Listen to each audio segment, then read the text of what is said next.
앞에서 경외함으로 주께 홀로 섭니다. 성도 여러분 안녕하십니까? 6월 3일 금요일 묵상과 기도의 시간을 시작하겠습니다.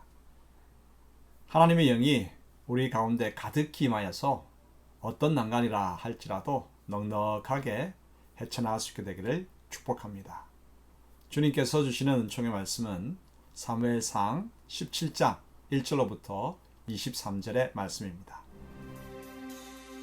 블레셋 사람들이 그들의 군대를 모으고 싸우고자 하여 유다에 속한 소고에 모여 소고와 아세가 사이에 에베스담밈에 진침해 사울과 이스라엘 사람들이 모여서 엘라 골짜기에 진치고 블레셋 사람들을 대하여 전열을 벌였으니 블레셋 사람들은 이쪽 산에 섰고 이스라엘은 저쪽 산에 섰고 그 사이에는 골짜기가 있었더라. 블레셋 사람들의 진영에서 싸움을 도두는 자가 왔는데 그의 이름은 골리앗이요 가드 사람이라. 그의 키는 6규빗 한 뼘이요 머리에는 노투구를 썼고 몸에는 비늘 갑옷을 입었으니 그 갑옷의 무게가 놋 5,000세겔이며 그의 다리에는 놋 각반을 쳤고 어깨 사이에는 놋 단창을 메었으니 그 창자루는 배틀채 같고 창날은 철 600세겔이며 방패든 자가 앞서 행하더라. 그가 서서 이스라엘 군대를 향하여 외쳐 이르되 너희가 어찌하여 나와서 전열을 벌였느냐? 나는 블레셋 사람이 아니며 너희는 사울의 신복이 아니냐? 너희는 한 사람을 택하여 내게로 내려보내라. 그가 나와 싸워서 나를 죽이면 우리가 너희의 종이 되겠고 만일 내 아이가 그를 죽이면 너희가 우리의 종이 되어 우리를 섬길 것이니라. 내가 오늘 이스라엘의 군대를 모욕하였으니 사람을 보내어 나와 더불어 싸우게 하라. 사울과 온 이스라엘이 블레셋 사람의 이 말을 듣고 놀라 크게 두려워하니라. 다윗은 유다 베들레헴 에브라 사람 이세라 하는 사람의 아들이었는데 이세는 사울 당시 사람 중에 나이가 많아 늙은 사람으로서 8 아들이 있는 중 그 장성한 세 아들은 사울을 따라 싸움에 나갔으니 싸움에 나간 세 아들의 이름은 장자 엘리압이요 그 다음은 아비나답이요 셋째는 삼마며 다윗은 막내라. 장성한 세 사람은 사울을 따랐고 다윗은 사울에게로 왕래하며 베들레헴에서 그의 아버지의 양을 칠 때 그 블레셋 사람이 40일을 조석으로 나와서 몸을 나타내었더라. 이새가 그의 아들 다윗에게 이르되 지금 네 형들을 위하여 이 볶은곡식 한 에바와 이 떡 10덩이를 가지고 진영으로 속히 가서 네 형들에게 주고 이 치즈 10덩이를 가져다가 그들의 천부장에게 주고 네 형들의 안부를 살피고 증표를 가져오라. 그때 사울과 그들과 이스라엘 모든 사람들은 엘라 골짜기에서 블레셋 사람들과 싸우는 중이더라.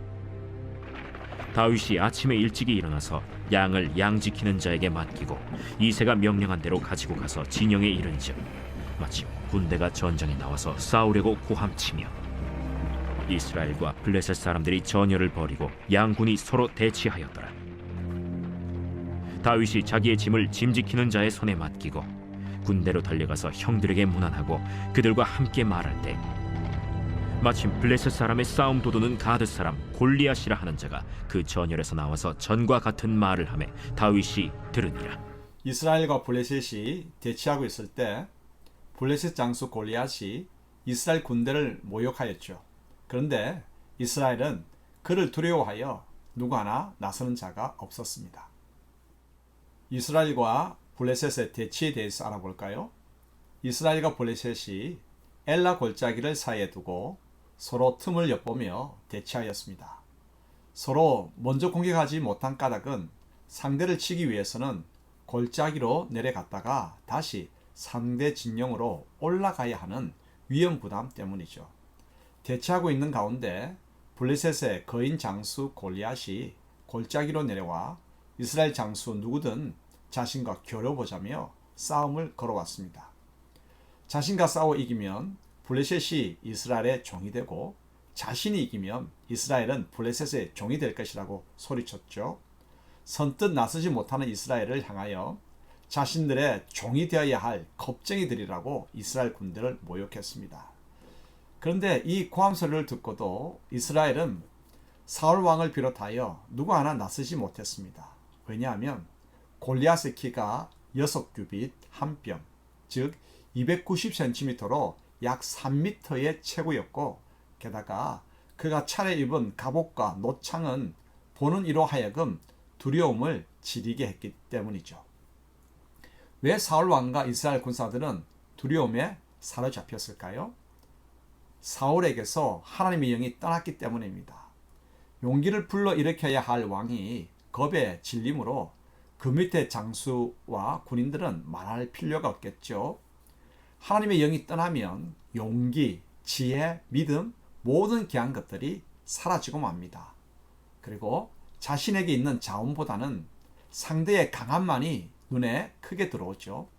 3m 체구의 골리앗이 4, 5m 정도로 보였을 것입니다. 그가 들고 있는 노창을 휘두르면 한 번에 30여 명은 쓰러질 것 같은 공포가 밀려왔을 것입니다. 그런데 만약 하나님의 영에 충만한 사람이 있었다면 그는 골리앗을 어떻게 여겼을까요? 엄청 장대한 골리앗일지라도 보통의 사람과 다르지 않게 보았을 것입니다. 왜냐하면 그의 눈에는 골리앗보다도 온 세상을 지은 창조주 하나님이 먼저 인식되기 때문이죠. 녀석 덩치 한번 엄청 크네. 눈 감고 돌을 던져도 맞추겠다. 하나님, 그를 내 손에 붙이소서. 이런 용명은 하나님의 영에 감동된 자들이 말할 수 있는 외침입니다. 이런 선포를 하게 될 한 인물이 아버지 심부름으로 전장에 가게 되었고 골리앗의 고함 소리를 들었습니다. 내일 다음 이야기를 기대해 보십시다. 함께 기도하겠습니다. 하나님 아버지, 아버지의 영을 종들에게서 떠나지 않게 하옵소서. 세상이 아무리 거칠고 거대해도 창조주 하나님의 피조물에 불과한 것을, 아버지의 입김 한 번에 사라져 버릴 것을 분명히 알게 하옵소서. 아버지의 영이 가득히 임함으로 적들의 대단함에 눈길을 두지 않고 전능하신 아버지를 바라보아 펼쳐질 내일을 기대하며 힘차게 전진하게 하옵소서.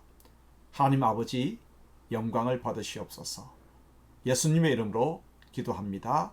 아멘. 말씀 앞에서